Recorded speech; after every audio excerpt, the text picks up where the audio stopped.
ప్రయాసపడి భారం మోసుకొనుచున్న సమస్త జనులారా నా యొద్దకు రండి, నేను మీకు విశ్రాంతిని కలగజేతునని ప్రేమల రక్షకుడు ప్రేమతో ఆహ్వానిస్తూ ఉన్నాడు. నా యొద్దకు వచ్చి నేను ఎంత మాత్రము త్రోసివేయనని ప్రభు సెలవిస్తున్నాడు.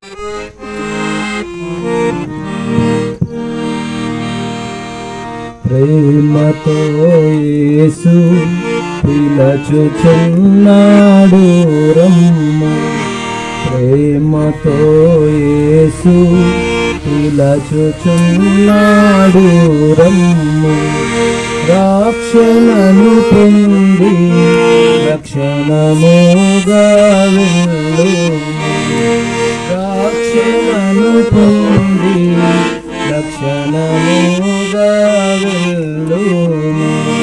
ప్రేమతో యేసు పిలచుచున్నాడు రమ్ము, ప్రేమతో యేసు పిలచుచున్నాడు రమ్ము. పాపమెరుగని ప్రభుని కొరకు పాపముగని చేయబడెను, పాపమెరుగని ప్రభుని కొరకు పాపముగని చేయబడెను. శాపగ్రహిత యేసువను సిలువలో పరుగిడిరం, శాపగ్రాహియే సిలువలో శాపగ్రాహియే సిలువలో పరుగిడిరం. ప్రేమతో యేసు పిలచుచున్నాడు రమ్ము, ప్రేమతో యేసు పిలచుచున్నాడు.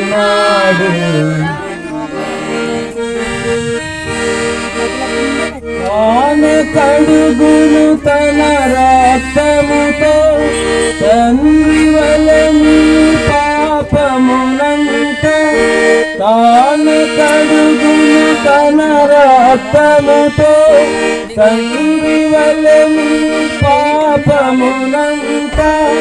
తనయుడవైపోదు ఇప్పుడే, తనయుడవైపోదు ఇప్పుడే పరుగిడిరమ్ము. ప్రేమతో యేసు పిలచుచున్నాడు రమ్ము, ప్రేమతో యేసు పిలచుచున్నాడు రమ్ము. ప్రియులారా, దేవాతి దేవుడు, జగద్రక్షకుడైన సృష్టికర్త అయిన దేవుడు మనల్ని ప్రేమించి మన నిమిత్తమై మానవునిగా నరునిగా ఈ లోకానికి రావటానికి ఇష్టపడుతూ వచ్చాడు. ఎంతో గొప్ప దేవుడు, ఉన్నతమైనటువంటి స్థలములో, మహిమోన్నతమైనటువంటి స్థలంలో ఉన్నటువంటి దేవుడు, ఎవరును సమీపింపరాని తేజస్సులో ఉన్నటువంటి దేవుడు. మానవులమైన మనల్ని మనం ఏ జాతి వారమైనా ఎటువంటి భేదము లేదు, కుల వర్గ లింగ జాతి ఏ భేదము లేకుండా మనం అందరం కూడా జన్మ కర్మ పాపులమై ఉంటూ ఉన్నాం. పిల్లరా, ఇలాంటి పాపులమైన మనల్ని ప్రేమించేవారు ఎవరు? మరి పాపములో ఉన్నటువంటి వ్యక్తిని దగ్గరికి తీసేవారు ఎవరు? ఎవరూ లేరు.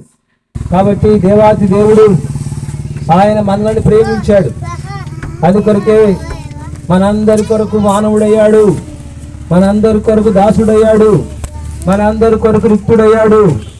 ఒక పశువుల తొట్టిలో ప్రియులారా ఒక శిశువుగా లోకములో జన్మించాడు. ఆయన పేరే ప్రభు అయినటువంటి యేసుక్రీస్తు. యేసుక్రీస్తు ఒక మతము కాదు, ఒక కులం, ఒక జాతి కాదు. యేసుక్రీస్తు అందరికీ ప్రభు అయి ఉన్నాడు. ప్రియ సోదరుడా, సోదరి, దేవుడు నిన్ను ప్రేమిస్తున్నాడు. దేవుని ప్రేమలో నీవు ఉన్నావు. అందుకే ఈ సాయంకాలం ఈ వర్తమానం నీకు దేవుడు అందిస్తున్నాడు. ఎందుకనంటే ఏ మానవుడు కూడా పాపములో జీవించి చనిపోవటము దేవునికి ఇష్టం లేదు. ప్రతి మానవుడు ఆ నిత్య నరకమును తప్పించుకొని నిత్య జీవమును పొందవల్లనే ప్రభు కోరుతున్నాడు. ఒక వ్యక్తి పాపములో చనిపోతే ఆ పాపానికి వచ్చే శిక్ష ఏమిటో తెలుసా? నిత్య నరకము. చూడండి, లోకంలో ఎవరు ఏదైనా తప్పు చేసినా సరే ఆ తప్పుకు తగినటువంటి శిక్ష ఉంది. పోలీసు వారు తీసుకొని వెళ్ళి శిక్షిస్తారు, అలాగే చెరసాలలో వేస్తారు. అలాగే ఎంతో భయంకరమైనటువంటి చేసిన పాపానికి శిక్షలు విధించటం మనం లోకంలో చూస్తాం. అలాగే మానవులమైన మనల్ని కూడా మన పాపములను బట్టి దేవుడు మరి శిక్షలు ఉన్నాయి. ప్రియులారా, ఆ శిక్ష ఏమిటి అనంటే నిత్య నరకము. బైబిల్ చెప్తుంది, మరి నమ్మి బాప్తిసం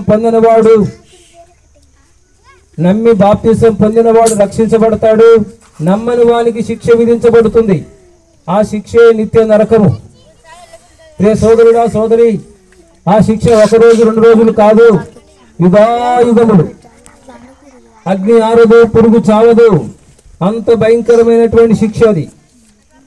కాబట్టి నీ పాపమును బట్టి త్రాగుడు, వ్యభిచారము, దొంగతనము, అబద్ధములు, మోసములు, ఏవైతే పాపాలు ఉన్నాయో ఈ పాపాలన్నీ కూడా పాతాళానికి తీసుకొని వెళ్తాయి.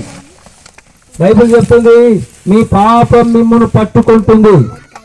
గమనించారా? పాపం అనేది మనల్ని పట్టుకుంటుంది. మనం ఈ లోకంలో పాపము చేస్తున్నప్పుడు ఎవరికి తెలియకపోవచ్చు, కానీ దేవుడికి సమస్తము తెలుసు కదా. కనులు ఇచ్చిన వాడు కానకుండునా, చెవులు ఇచ్చిన వాడు వినకుండునా, రహస్యమైనది ఏది కూడా బయలుపరచబడకపోదు. ఒకవేళ మనము పాపములో చనిపోతే ఎంత భయంకరమైన శిక్ష ఉన్నదో ఒక్కసారి మనం గ్రహించాలి. ఈ లోకంలో ఏదో ఒక దినాన మనం ఈ లోకాన్ని విడిచిపెడతాం. ఏదో ఒక దినాన ఈ లోకాన్ని మనం విడిచిపెట్టి ఈ యాత్ర ముగిస్తాం. ఈ లోకం శాశ్వతం కాదు. ఈ లోకంలో మనం జీవించేటువంటి జీవితం శాశ్వతం కాదు. మనకున్నటువంటి మేడలు, మిద్దెలు, ఆస్తులు సమస్తము శాశ్వతం కాదు. మనకున్నవన్నీ కూడా మనం విడిచిపెట్టి వెళ్ళిపోవాలి. ఒక దినాన మనం ఈ లోకాన్ని విడిచిపెట్టి, మనకున్న సమస్తం విడిచిపెట్టి మనం వెళ్ళిపోవాలి. అయితే మనం వెళ్ళేటువంటి స్థలం ఏమిటి? 2 స్థలాలు ఉన్నాయి. ఒకటి పరలోకం, 2 నరకం. కనుక ప్రియులారా, పరలోక రాజ్యానికి మార్గము ప్రభువైన యేసుక్రీస్తు వారు. కనుక ఈ సాయంకాల సమయంలో ఇటు యేసుక్రీస్తు ప్రభు వారు నీ కొరకు, నా కొరకు ఈ లోకానికి వచ్చి ఆయన చనిపోయి సజీవుడిగా లేచాడు. ఇటు యేసుక్రీస్తు ప్రభు వారు పరలోకానికి మార్గమై ఉన్నాడు. ఆ మార్గము ద్వారా మనం పరలోకానికి వెళ్తాం. ఆ మార్గం ద్వారా మనం నిత్య జీవానికి చేరుకుంటాం. అటు యేసు ప్రభువును నమ్మి, యేసయ్యా నా పాపాలు క్షమించయ్యా, నీ రక్తముతో నన్ను కడుగు, నేను పాపిని అని ఎవరు ఒప్పుకుంటారో అలాంటి వారి పాపములన్నీ క్షమించబడతాయి. వారు పరలోక రాజ్యానికి అర్హులవుతారు. చూడండి, దేనికైనా ఒక అర్హత ఉంటుంది కదా. ఒక లోకంలో గవర్నమెంట్ వారు ఏదైనా మనకి ఇవ్వాలంటే దానికి కొన్ని అర్హతలు పెడతారు. Ration card, Aadhaar card, pan card అని. అలాగే పరలోక రాజ్యానికి వెళ్ళడానికి అర్హత ఉంది. ఆ అర్హతే యేసు ప్రభువును నమ్ముట, రక్షణ పొందుట, పాపాన్ని విడిచిపెట్టుట, పాపాన్ని ఒప్పుకొనుట, యేసు ప్రభు రక్తంలో కడుక్కొనుట. ఎప్పుడైతే మన పాపాన్ని ఒప్పుకుంటామో యేసు ప్రభు రక్తం మన పాపాలన్నీ కడిగి వేస్తుంది, శుద్ధి చేస్తుంది. మన హృదయంలో శాంతి లభిస్తుంది, సమాధానం లభిస్తుంది. మనం ఏనాడు ఈ లోకాన్ని విడిచిపెట్టినా దైవరాజ్యానికి చేరుకుంటాం. ఒకవేళ పుణ్యకరిస్తే ఈ పాపములో నాకు బాగుంది అని చెప్పి పాపాన్ని విడిచిపెట్టకుండా చనిపోతే నిత్య నరకానికి వెళ్ళవలసి ఉన్నది. కనుక భయంకరమైన శిక్ష. ప్రియులారా, మరి సాయంకాలం యేసు ప్రభు యొద్దకు వస్తావా? ప్రభు ప్రేమను గుర్తిస్తావా? ఒకవేళ ఈ మాటలు విన్నటువంటి నీవు ప్రభు యొద్దకు వచ్చినట్లయితే ఈ విధంగా ప్రార్థన చేయి. యేసు ప్రభువా, నేను పాపిని, నా పాపములు క్షమించు. నా కొరకే నువ్వు రక్తం చిందించావు, నా కొరకే నీ ప్రాణం పెట్టావు, నన్ను నీ బిడ్డగా చేసుకో. నా కొరకు నువ్వు తిరిగి లేచావు, మరణించి తిరిగి లేచావు, నేను నమ్ముతున్నాను అని చిన్న ప్రార్థన చేయగలిగితే ప్రియ సోదరుడా, హృదయపూర్వకంగా నీ పాపములు క్షమించబడతాయి. నీ జీవితంలో శాంతి సమాధానం లభిస్తుంది. కనుక నేడే ప్రభువైన యేసునందు విశ్వాసం ఉంచు. అప్పుడు నీవును నీ ఇంటి వారుడు గొప్ప ఆత్మరక్షణ పొందుదురు.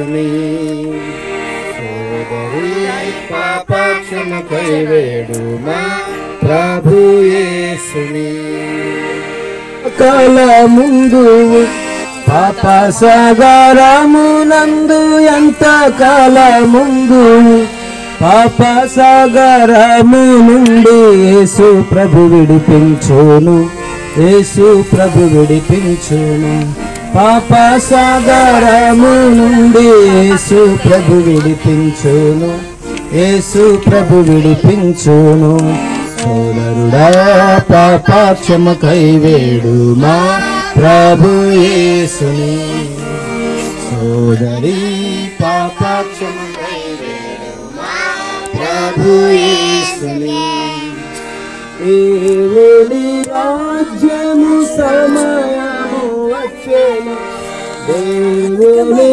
రాజ్యము సమయము వచ్చెను రక్షణను పొందేదావు నీవు విశ్వాసించును నీవు విశ్వాసించిన రక్షణను పొందేదావు నీవు విశ్వాసించిన నీవు విశ్వాసించిన పాప క్షమకై వేడుమా ప్రభు యేసుని సోదరి పాప క్షమకై వేడుమా ప్రభు యేసుని